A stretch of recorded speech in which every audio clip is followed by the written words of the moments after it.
So, good day everyone. Today we will be tackling about culture and personality. And 'di ba, in our past discussions with Sir, ato ang na-learn ang culture. So now, before we will proceed, let's first travel to Korea. Sige, sakay na tag-airplane, ato na tag-Korea. Now, when we arrive in Korea, we noticed something, 'di ba? Na murag lahi lagi ilang kinaiya sa tua. Dili lagi na ang Pinoy, 'di ba? So, we have different personalities, 'di ba? Bisag gamay lang siya, but it still differ. Parang lahi ang ato ang panlantaw sa ilaha, lahi atong feelings, and of course lahi ang atong way nga pag-behave or pag-treat sa tao, 'di ba? So, unsa man jud di ay, or what really is personality? Personality is a combination of characteristics or qualities that form an individual. And it also refers to individual differences in characteristic patterns of thinking, feeling, and behaving. That's according to American Psychological Association. So, let's go back to the Philippines na. When we go to Korea ba, natay mga characteristics or mga stereotypes nga nahuna-hunaan sa ilaha. Di dyan na mawala sa tua as a human being ang mga stereotypes. So, since na to sa Philippines, maadto ta sa Iloilo and Bacolod. Naadiri ang mga Ilonggo. And we people, or we Filipinos, stereotype them, or ang ato ang stereotype sa ilaha kay hinhin, sweet, gentle, 'di ba? Parang dili man sila kabalo masuko, 'di ba? And when we go pod sa, let's say, Zamboanga, Marawi, mahadlok ta, we were scared because halaka isog man na sila, 'di ba? Parang they are fighters, they are brave. Na muna tong stereotype sa ilaha. That is why this topic, or this anthropologist study this one to know the psychological differences and similarities of a certain culture. So, muna siyang ginatawag nga psychological anthropology, studied by the psychological anthropologist. So, muna sila ang mga ga-study sa psychological differences and similarities sa usa ka culture. And dili lang pud siya sa usa ka culture, but napud tay cross-cultural psychologist. Muna sila ang mga psychologist nga ga-study in two or more societies. So, ga compare and contrast sila sa different cultures. So, there are four main questions that seem to characterize psychological anthropology. So, nakunoy upat. Una, to what extent do all human beings develop psychologically in the same ways? Kaduha, if there are differences, what are they and what may account for them? Katulo, how do people in different societies conceive of personality and psychological development? And last, what kind of cultural variation might be explained by psychological factors? So this chapter discusses some of the attempts nga gibuhat sa mga researchers to answer these four questions. So let's proceed. The universality of psychological development. Anthropologists became interested in psychology in the early 19th century to question the theory about the psychological similarities and differences of societies.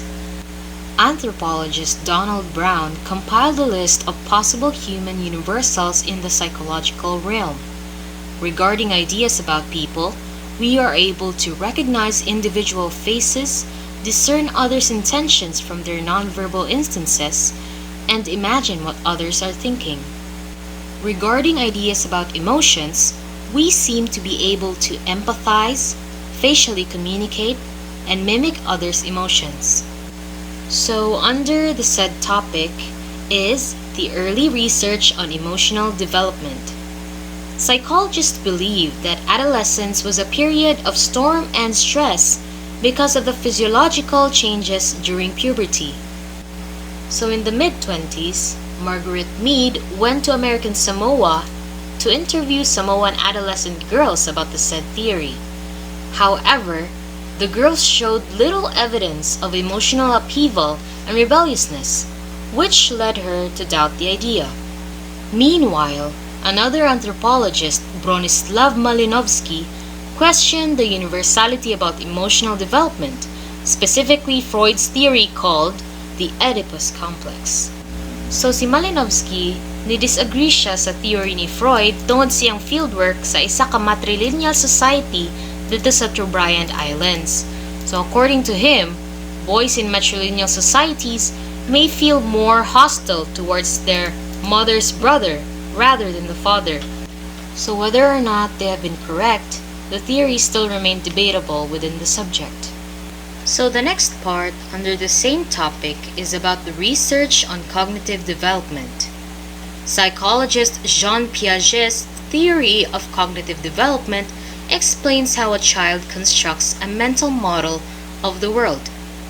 So according to Piaget, naa daw duha ka fundamental thinking skills ang usa ka bata. So the first one is conservation.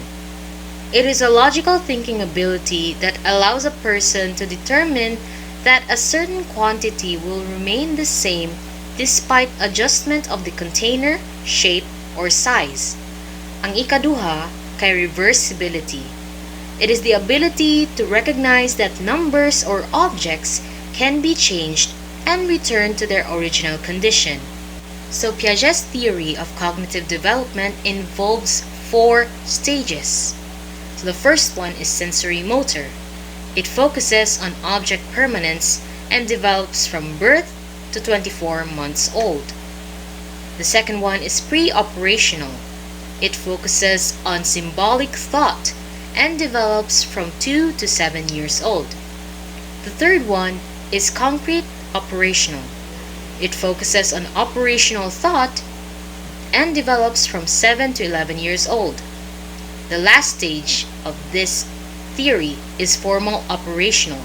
It focuses on abstract concepts and develops from adolescence to adulthood. Cross-cultural variation in psychological characteristics. Now, before anything else, I want you all guys to observe these 4 pictures in front of your screen. What have you observed? Tick-tock on the clock in the party and it's tapping over.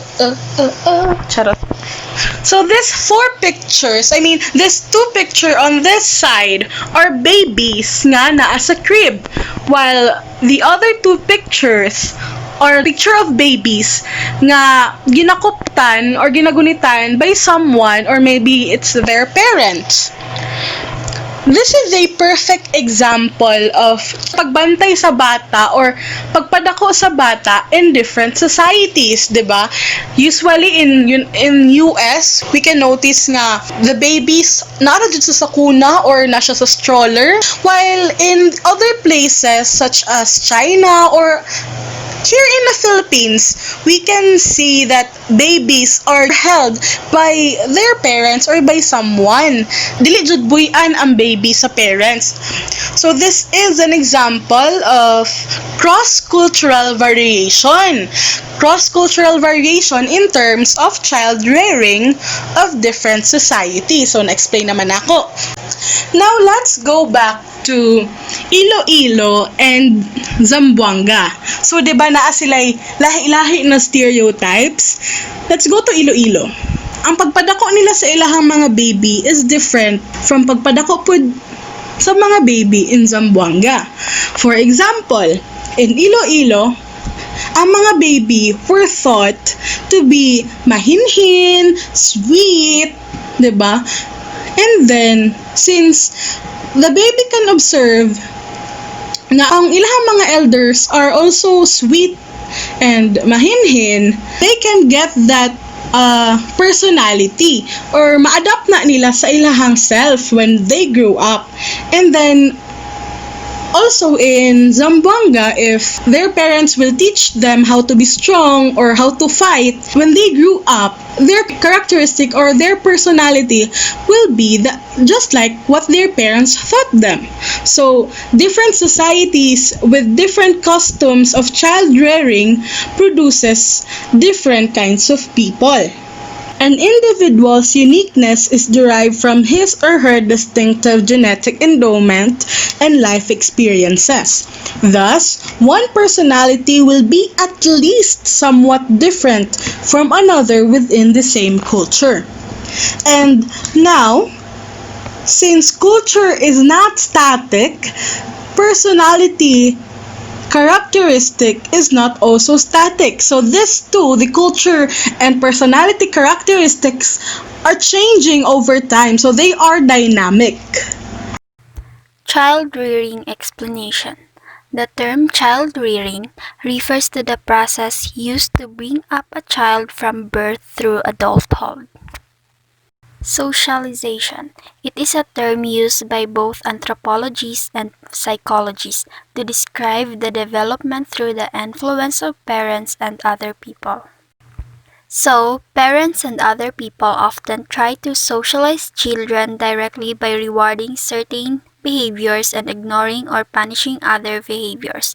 In assigning tasks to children, parents are not only encouraging specific skills needed for adult life, but they also be subtly communicating what kind of person they want their children want to become.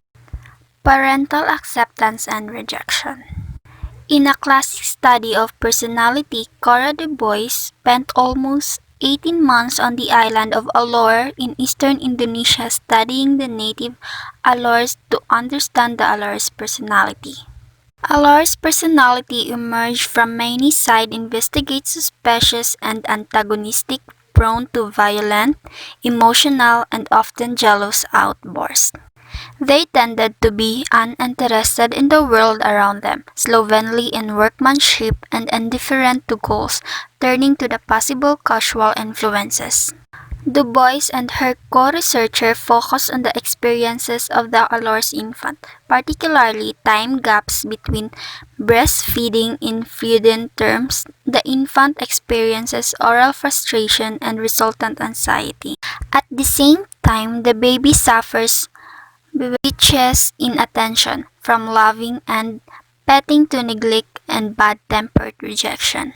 The result of the study suggests that children who were often held or carried by their mothers as infants are significantly more trusting and optimistic at the age 5 than are other children.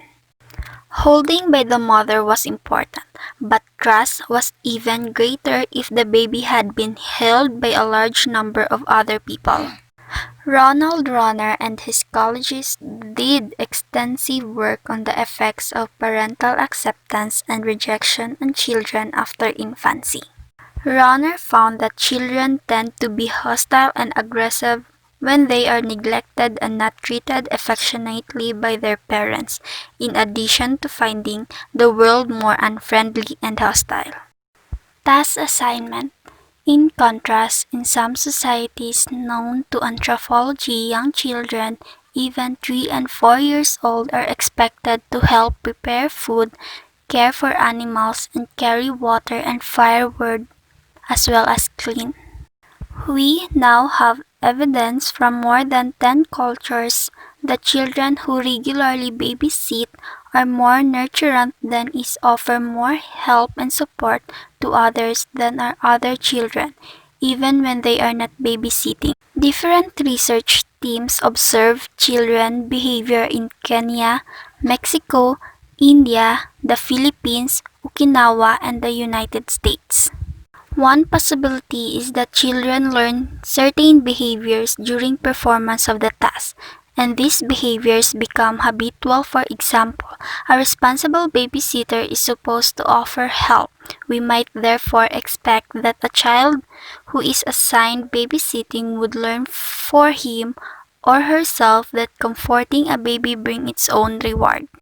Children who have assigned many tasks may spend their day in different kinds of settings, and these setting may indirectly influence behavior.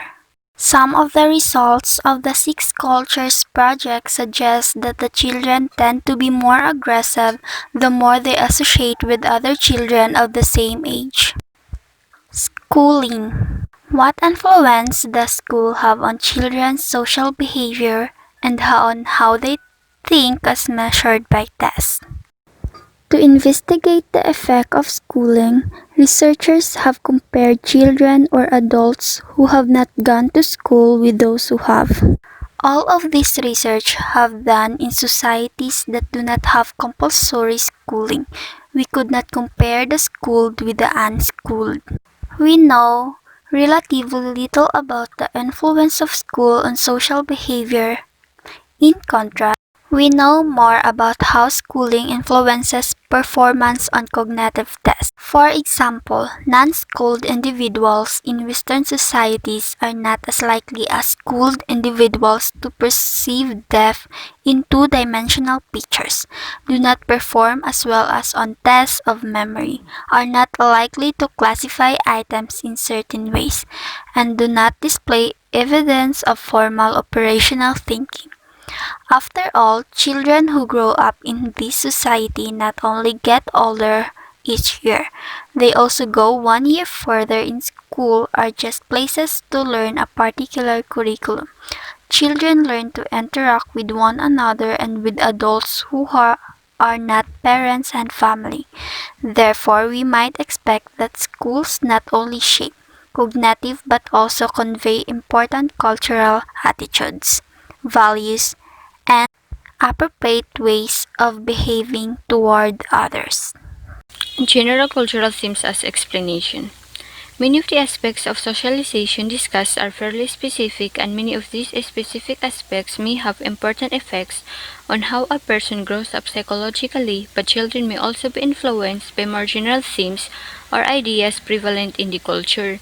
So, the things we are exposed to socially, such as in school, our family, or the treatment we get from other people, might influence our own characteristics psychologically, but more general themes, such as how different cultures or societies view the self, might also be the reason why we have these characteristics at all. So one of the general cultural themes is the concept of the self.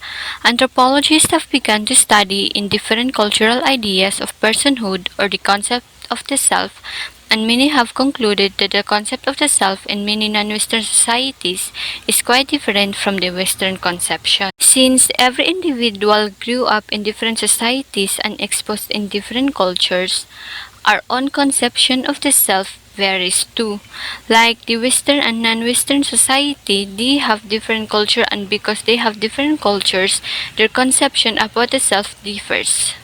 Gertz described the Western conception of the self as the person as bounded, unique, dynamic center of awareness, emotion, judgment, and action organized into a distinctive whole. And he also claimed in his basis of fieldwork in Java, Bali, and Morocco that those societies have very different conception of a person, not only to each other, but quite different to the Western perception. The unique characteristics of a person is not emphasized. What is emphasized are the masks people wear and the parts they play. So it basically means that Western conception of self emphasize their individualistic characteristics, while Eastern conception of self is more concerned on the roles or relation of a person has with others. Scholars think that there are recognizable and predictable patterns in this variation. First, the Western emphasis on the self as an autonomous individuals. It means that one person's existence is distinct from that of others. Since they are autonomous individuals, they are their own person. The other pattern is non-Western emphasis on the relation a person has with others. People exist in networks of relationships. Example, Japanese concept of the self is often described as relational or situational because the person has the ability to shift easily from one social situation to another. Some of the labels that describe such Western and non-Western cultural differences are individualism versus holism or collectivism, and egocentric versus sociocentric. whereas Western societies are more on individualistic and egocentric, while non-Western are more on holistic and sociocentric. It's like Western individuals decide things thinking mainly about themselves, while non-Western individuals decide things thinking not just on what benefits they can get from it, but also what their surrounding can get from that decision. There are two major objections to the idea that the Western sense of self should be contrasted with non-Western. The first major objection is the studies of other cultures have suggested other dimensions of variations besides individualism versus collectivism. Example, the traditional Inuit concept, Inumeric, a genuine person, seems to include lifelong process of ecological involvement, interacting with animals and the environment as well as the people. The second major objection is it may not be based on adequate evidence. The idea of culture might be different from the actual. As Melford Sparrow pointed out, it is necessary to find out how a sample of individuals in a society actually viewed themselves. Example, individuals in the US do not just describe themselves as autonomous, but they also got statements reflecting interdependence. Like when Wellenkamp and Holland interviewed Americans about their feelings about the death of someone close, they got statements about autonomy, such as, I can stand on my own. But they also got statements reflecting interdependence, such as, you realize that they are gone and that a part of you has gone with them. These objections shows that how we think of ourselves may not be so different from how people in different societies think of themselves, because the theme of individualism can be conveyed in so many different ways. Next is adaptational explanation. It is still under in cross-cultural variation in psychological characteristics. Some anthropologists believe that child-rearing practices are largely adaptive, that a society produces the kinds of personality best suited the performance of the activity necessary for the survival of the society. So, our psychological characteristics came from different influences, and one of these influences is the way we are raised, and it depends on the society we grew up. Also, Whiting and Child expressed that the economic, political, and social organs of a society, the basic customs, surroundings, the nourishment, sheltering, and protection of its members, seems a likely source of influence on child training practices. It means that our society's future depends on what characteristics it produces for individuals to adopt. But the belief that child rearing practices are adaptive does not mean that societies always produce the kinds of person they need. Because we may expect that societies sometimes produce personality traits that are maladapted to the requirements of living in the society, so it doesn't mean that because a trait is presented, it must be adaptive. So Barry, Child, and Bacon cross-culturally investigated the possibility that child-rearing practices are adapted to the economic requirements of a society, and the results indicated that agricultural and herding societies are likely to stress responsibility and obedience, whereas hunting and gathering societies tend to stress self-reliance and individual assertiveness. Economically speaking, this investigation shows that our characteristics and personality are largely influenced by the kind of society we grow up with. Like the agricultural and herding societies, this stresses responsibilities and obedience because they cannot afford departure from established routine because it means risking their supplies, while hunter-gatherer society can afford departure from their routine because this won't cause much damage in their supplies since they can collect a new one almost every day. That's why this type of society can afford to emphasize individual initiative. So Berry suggested that different perceptual and cognitive processes may be selected and trained for in societies that differs in their adaptational requirements. His particular focus is on what psychologists called field independence and field dependence, whereas field independence means being able to isolate a part of a situation from the whole, while field dependence means parts are not perceived separately, rather the whole situation is focused on. Example, children whose parents are very strict are less likely to develop independence than are children whose parents are more lenient, because emotional independence from parents is necessary for the perceptual style of stressing emotional independence in childhood.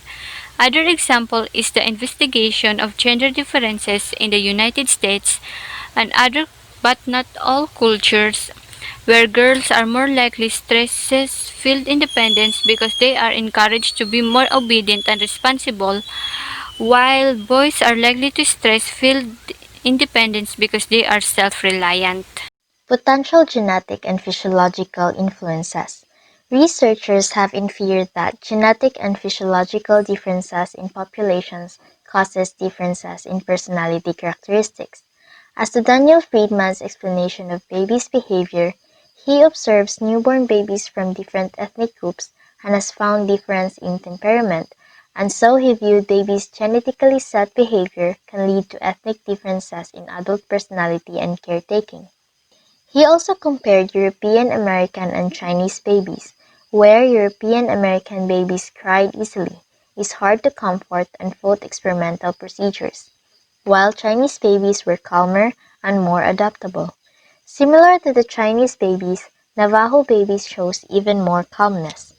He also said that an infant's behavior can affect how a parent responds to them. Non-genetic explanation of babies' behavior is seen in how babies learn in the womb as they respond to different stimuli. Babies' behavior can also be affected with the mother's diet and blood pressure. So, if a society has calm pregnant women, it can actually taught a baby calmness even in the womb. Another factor is malnutrition, where it shows how infants and children's diet affects intellectual development and behavior. Some researchers have shown how levels of activity, attentiveness, initiative, and tolerance of frustration can be affected with malnutrition. However, it can be cured with short-term nutrition supplements.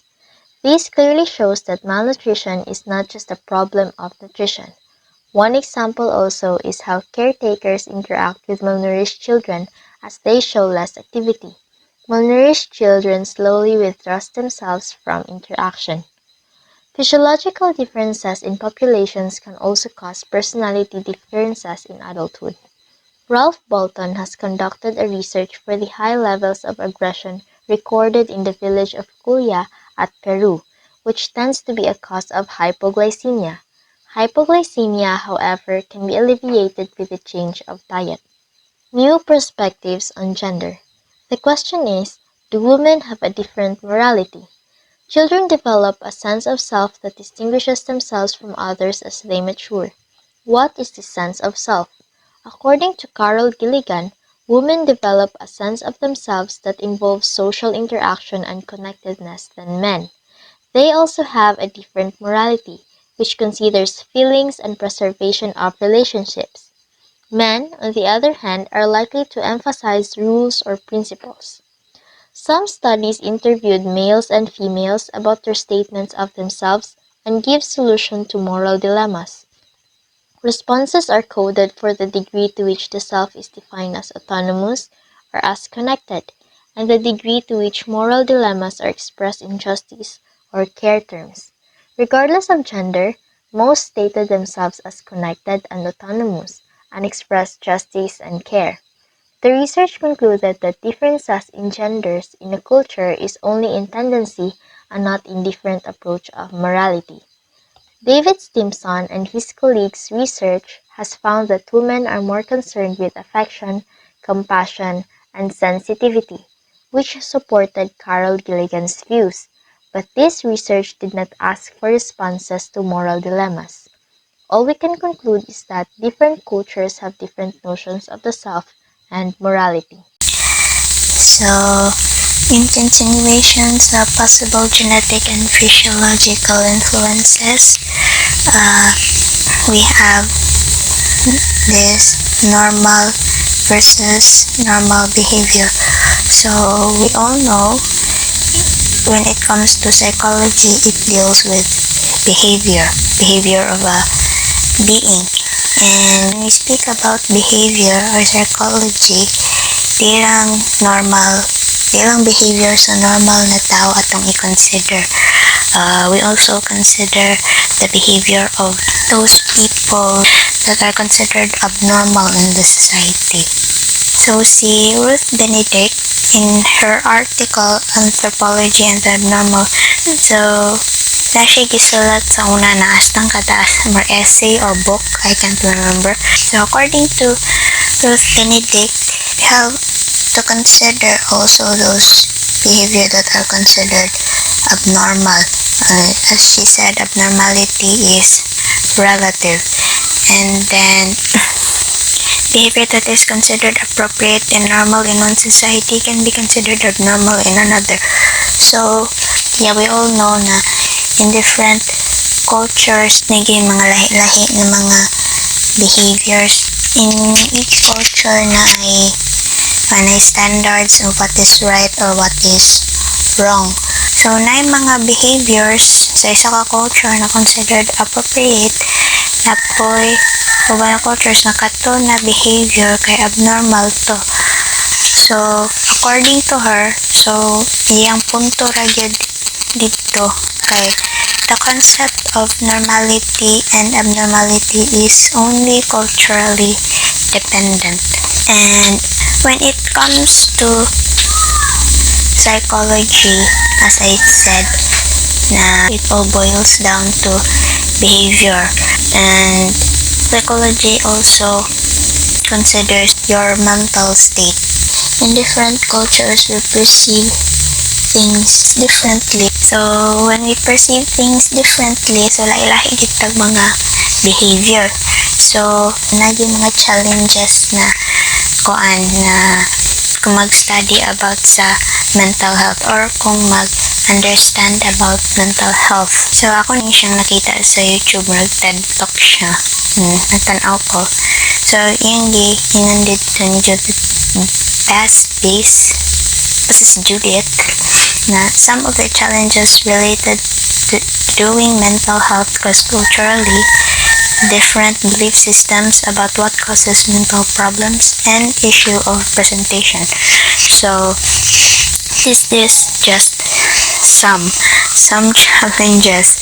So sa ato ning bro deeper na sentence, different belief systems about what causes mental problems. So kita in different cultures laila itag pananaw of what causes mental problems. Like for example, kung sakit imong ulo sa uban na countries kay migraine, sa uban pod na countries kay consider na sunod-sunod ka sa mumo.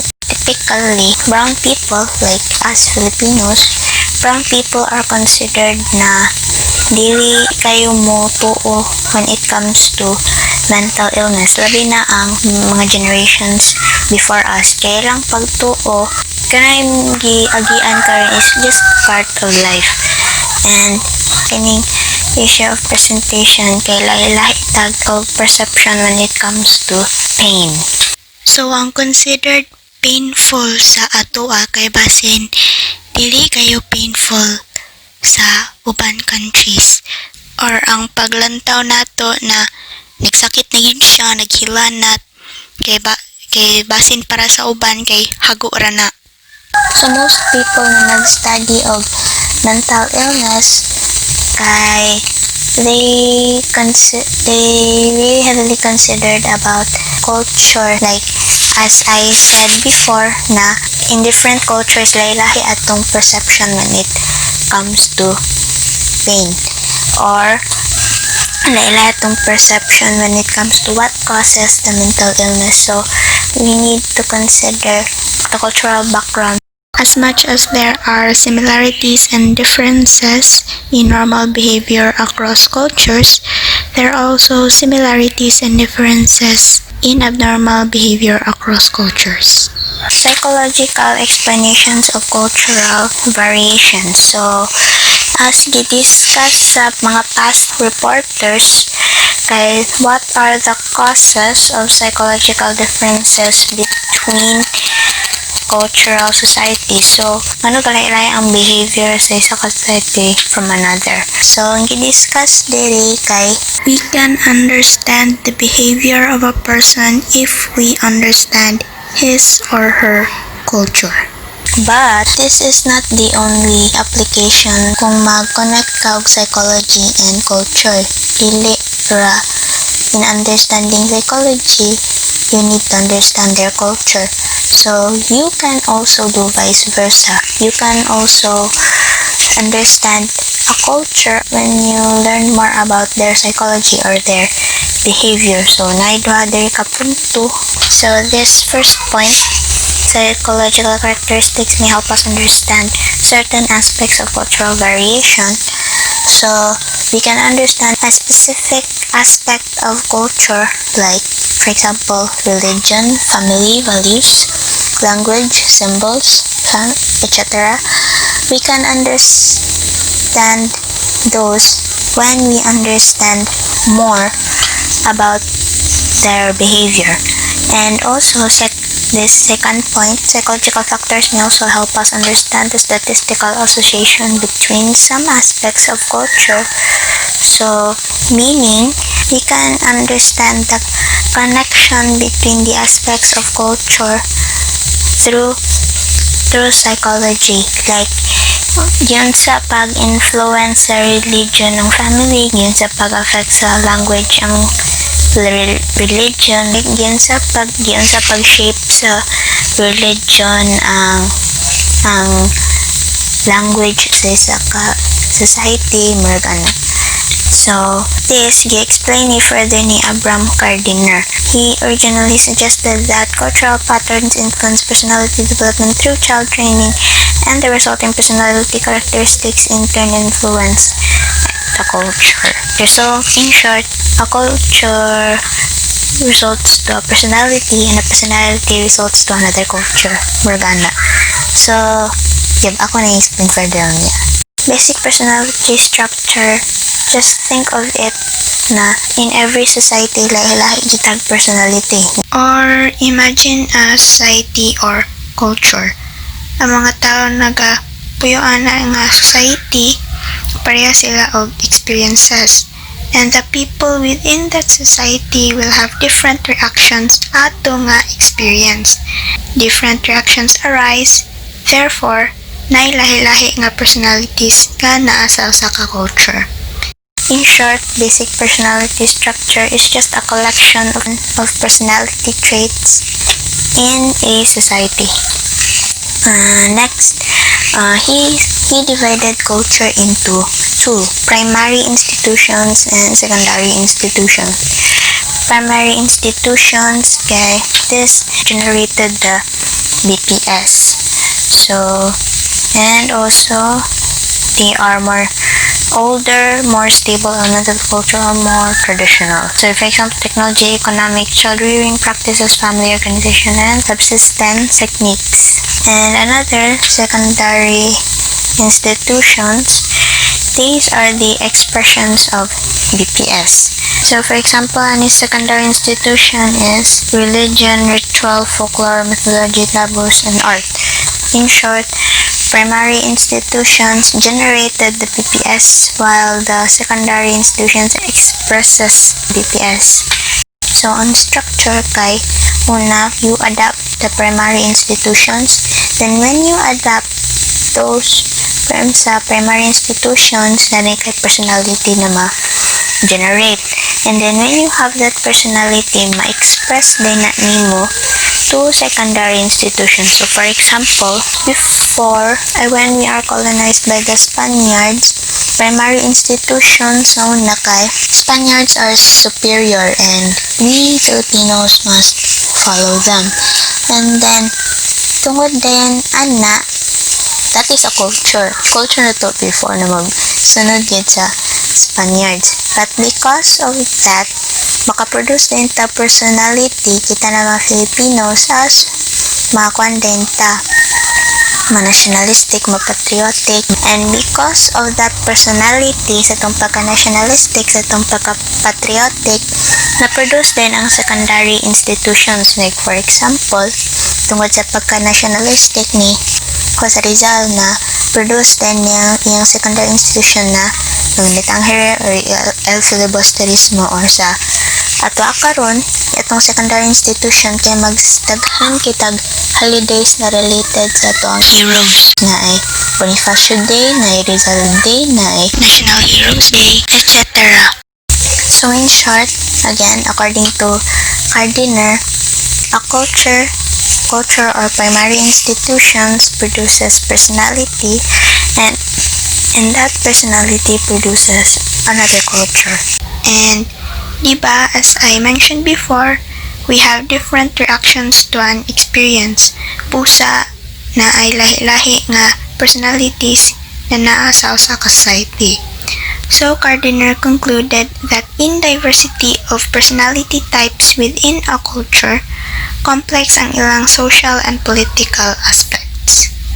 So to this, according to Writing and Child, they use the phrase personality integration of culture, which refers to the possibility that understanding of personality might help us explain connections between primary and secondary institutions. So in short, according to Writing and Child, in order to understand a personality, we need to understand primary and secondary institutions. So in order to understand the behavior of a specific person, we need to understand their culture.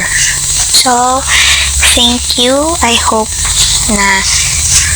We hope na namoy na tunan ani na video, and like and subscribe. Charot. Anyways, thank you and God bless everyone.